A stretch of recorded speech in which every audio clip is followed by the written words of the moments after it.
Hello and welcome to Abstract AF. I'm Sneha Jaswal and we are going to be talking about the fantasy fiction series called Bartimaeus by Jonathan Stroud in this episode.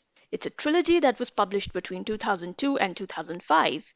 And about 5 years later, the author also published a prequel. So while the first three books are primarily set somewhere between the 1990s and the early 2000s, the 2010 book titled The Ring of Solomon is actually set way back in 950 BC and is sort of independent of the trilogy, so it can be read as a standalone book.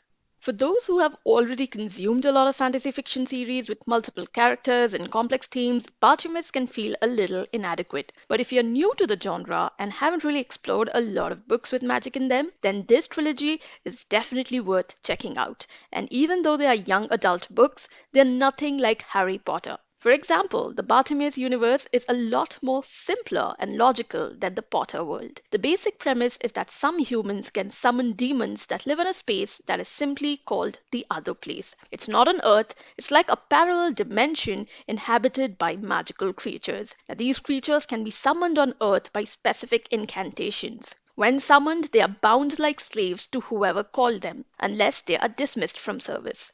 So they are like the genie from Aladdin, except that they have to fulfill every wish of their master. But it's not like they can create things out of air. Their powers are limited, but there are different types of demons with different types of powers. So some of these demons and spirits can do things that a lot of others cannot. Most of them can shapeshift and have special attacking powers. Bartimaeus, the protagonist in the trilogy, is a 5,000-year-old genie. He's extremely witty, sarcastic, and completely entertaining throughout the series. He's forced to serve an ambitious, conceited boy called Nathaniel, who's only 12 in book 1.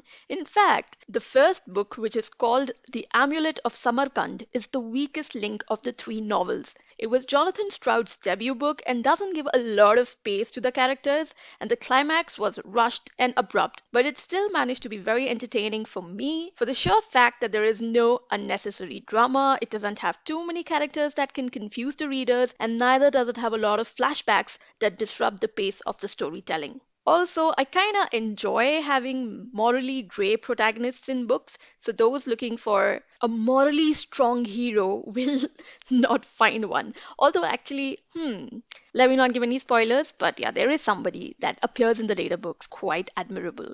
Basically, this is the kind of series for those who love sarcastic humor and do not mind zero romance. Nathaniel is pretty friendless and he doesn't have a close circle like Harry Potter. In fact, he doesn't have anybody who actually cares about him. So, readers hoping to find idealistic characters they can look up to or friendships that they can admire will be left wanting a lot more. But story wise, the plot gets bigger and better in the next two novels. While The Amulet of Samarkand is merely about a boy seeking revenge against a senior magician who humiliated him, by the next book, which is titled The Golem's Eye, Nathaniel is a little older and part of the UK government, and things get a lot more challenging for him. So he relies on his favorite genie Bartimaeus to solve all his problems. And while one thing that disappointed me about the first book was that there were no strong female protagonists, in the second and third novel, you do have a very feisty female character that take a bit of the center stage. From the second book onwards, Jonathan Stroud also begins to explore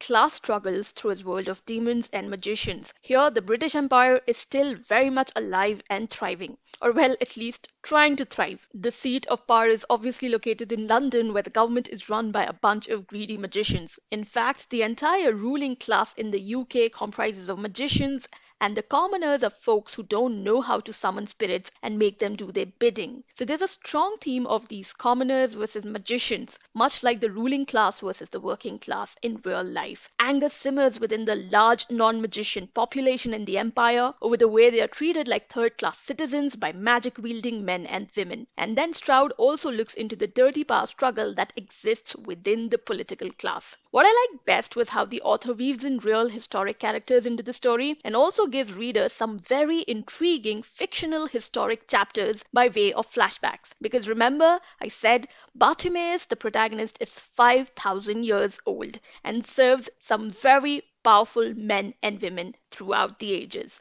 If you do not mind a conceited, unlikable human boy and a clever, notorious genie for protagonists, you will very much like the Bartimaeus series. Don't go expecting any romance or deep emotional connection with the text. And definitely read the series in order because that's the only way you can completely enjoy the third book, which is Ptolemy's Gate. It was a fantastic finale to the series, which kept me up through the night. It was a book that I thought I would end up rating a 5 on 5, but because of a weak climax, something that Stroud seems to suffer from, I had to go with a 4.5. So, yes, if all that I said about this series sounds like something you might enjoy reading, go for it.